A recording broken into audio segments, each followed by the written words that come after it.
Halo, apa kabar? Saatnya Anda menyimak Berita Semarang bersama saya, Tia Anissa. Sejumlah berita menarik akan kami sajikan untuk Anda dan berikut 3 berita utama hari ini. Gunung api lumpur Kesongo di Kabupaten Blora kembali meletus diwarnai semburan gas beracun. Bermaksud menolong temannya, seorang pria tewas tercebur ke dasar sumur sempit di Kabupaten Magelang. Sementara temannya yang ditolong berhasil diselamatkan warga. Dikecam luas berbagai kalangan, utusan khusus Presiden bidang keberagaman beragama Gus Miftah akhirnya minta maaf karena melecehkan penjual es teh di Desa Banyusari, Magelang.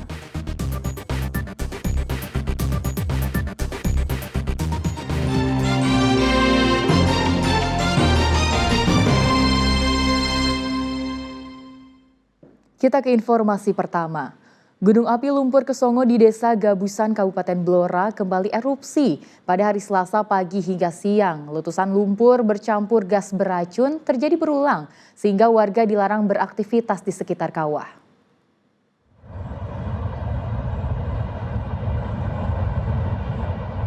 Letusan gunung api lumpur Kesongo di Desa Gabusan, Kecamatan Jati, Kabupaten Blora berlangsung sejak pagi hingga siang pada hari Selasa. Letusan terjadi berulang. Tercatat ada 6 kali letusan. Letusan ditandai semburan lumpur bercampur gas beracun. Ketinggian semburan mencapai puluhan meter. Menurut warga, letusan hari Selasa merupakan yang ketiga dan lebih besar.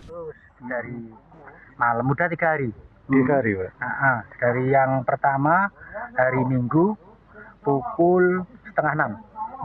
Jeblok besar, daur itu yang letaknya. Enggak kaget, Pak? Sempat kaget nggak? Iya, biasa. Enggak, biasa. Kalau yang hari ini tadi? Letusan siang, letusan hari ini bolak-balik kalau ini tadi. Warga diimbau tidak beraktivitas di sekitar kawah untuk mengantisipasi letusan susulan yang lebih besar. Sudah saya imbau ke masyarakat di lingkungan Kesongo ini agar tidak mendekat di lokasi penyemburan tanah itu tadi. Karena belerangnya ada gas yang beracun dan kebetulan di sini anginnya dari arah selatan jadi aman, angin ke arah hutan semua. Jadi jauh dari pemukiman dan insya Allah tidak ada korban jiwa. Kawah Kesongo sebenarnya jauh dari permukiman, namun tidak sedikit warga yang bertani dan mengembalakan ternak di kawasan ini. Arif Nur melaporkan dari Blora. Bermaksud menolong rekannya yang terjebak dalam sumur sempit, seorang warga di Magelang malah ikut tercebur hingga ke dasar sumur Selasa siang. Proses evakuasi korban berlangsung dramatis karena sumur penuh air.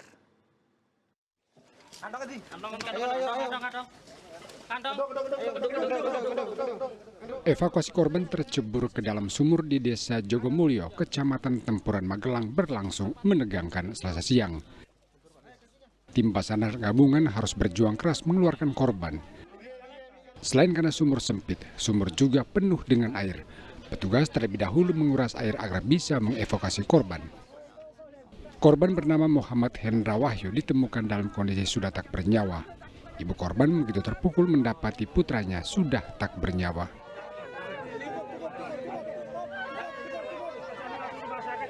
Korban ini menolong temannya, dia mengambil pompa, mesin pompa yang terjatuh di dalam air. Sementara korban yang ditolong berhasil diselamatkan dan dia tenggelam dalam tersebut. Musibah terjadi saat korban Abdurrahman menyalakan pompa air sumur untuk mengairi sawah. Diduga karena terkena getaran pompa, Abdul terpeleset ke dalam sumur sedalam 5 meter. Rekannya, Hendra, langsung turun untuk menolong begitu mendengar teriakan korban. Namun Hendra malah terjatuh hingga ke dasar sumur, sedangkan rekannya Abdurrahman berhasil ditolong warga. Ternyata di situ malah ada kepleset kecelakaan masuk situ. Nah, setelah itu ada temannya lagi mau menolong. Yang pertama itu bisa diambil, bisa ditolong, terselamatkan, nggak ada masalah apa-apa. Tapi yang kedua yang nolong, malah justru tersungkur, kepalanya jatuh di bawah. Akhirnya bisa mengakibatkan meninggal dunianya karena tidak bisa bernapas. Jenazah korban Indah Wahyu dibawa ke RSUD untuk divisum sebelum dimakamkan pihak keluarga. Wahyu Diono melaporkan dari Magelang. Hujan deras yang mengguyur Kabupaten Cilacap selama sehari semalam mengakibatkan puluhan rumah warga terendam banjir.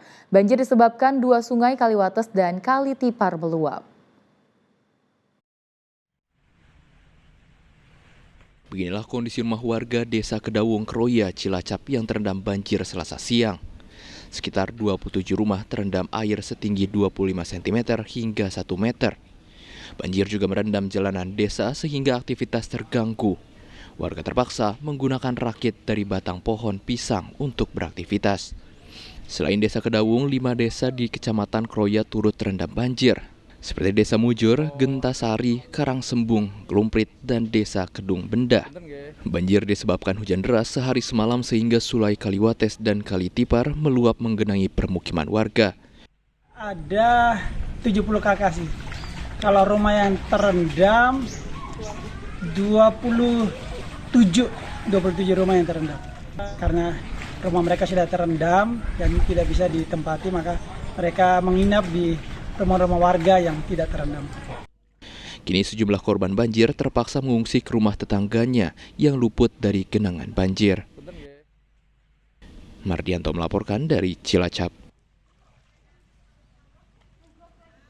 Sementara puluhan santriwati Ponpes Tahfizul Quran Darul Fat di Kabupaten Boyolali membersihkan sungai Guyangan untuk mencegah terjadinya banjir. Mereka rela berbasah-basahan untuk mengambil sampah di sungai.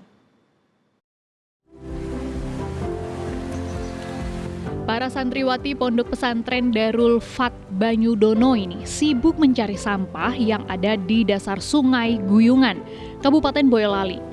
Mereka membersihkan sungai sebagai bentuk menjaga ekosistem alam, terutama agar air tetap bersih dan mencegah terjadinya banjir saat musim hujan tiba. Kegiatan membersihkan sungai ini dilakukan para santriwati setiap 1 minggu sekali. Berbagai macam sampah mereka bersihkan, mulai dari organik hingga anorganik, seperti sampah plastik rumah tangga. Sampah-sampah yang terkumpul nantinya akan dibawa oleh petugas sampah ke tempat pembuangan akhir. Ini dari Pondok Pesantren Tahfizul Quran Darul Fat Boyolali dalam rangka bersih-bersih sungai rutin. Jadi setiap pekan kami memang membersihkan sungai, apalagi ini sudah turun musim hujan ya. Jadi kita juga harus membersihkan sungai supaya tidak terjadi banjir. Tujuannya supaya kita juga menumbuhkan rasa kepedulian lingkungan terhadap santri. Ikut kegiatan bersih-bersih sungai. Ada daun, ada sampah plastik, ada sampah organik, ada sampah buah juga ada, kayak gitu banyak. Sebagai santri, khususnya kita sebagai santri bertugas menjaga lingkungan sekitar juga. Kita juga berperan aktif buat ikut andil sama menjaga kelingkungan. Kegiatan bersih sungai ini menjadi contoh yang baik bagi para santriwati agar mencintai alam. Apalagi saat memasuki musim hujan, banyak sampah yang menyumbat di aliran sungai sehingga bisa membuat banjir.